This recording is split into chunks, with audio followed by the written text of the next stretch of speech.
Well, at the Nature Conservancy, we're very enthusiastic to announce a partnership with Camp Bullis in San Antonio, Texas. This is one of many partnerships the Nature Conservancy has with military operations all over the country. Here's how the one in San Antonio is going to work, and we find it to be very innovative. In that part of Texas, there's an endangered species called the golden cheek warbler.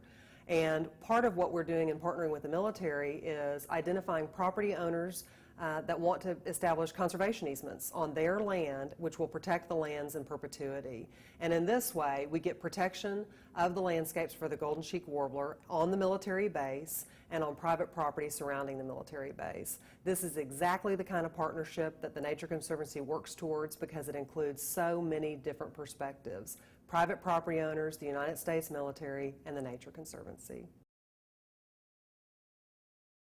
The conservation easement is designed for property owners in Texas who are interested in conserving their land but don't want to sell it to a park system or to a land trust, establishing what's called a conservation easement on the property.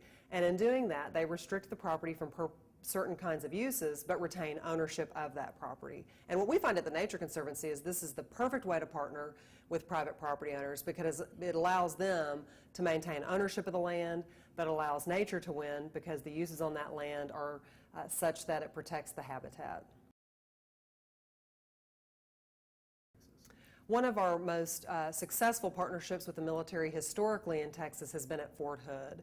And in this situation, we partnered with Fort Hood to do on-site work. Many people don't realize that Fort Hood is 250,000 acres, and it contains within it some of the most important habitat for the golden cheek warbler and the black-cap vireo.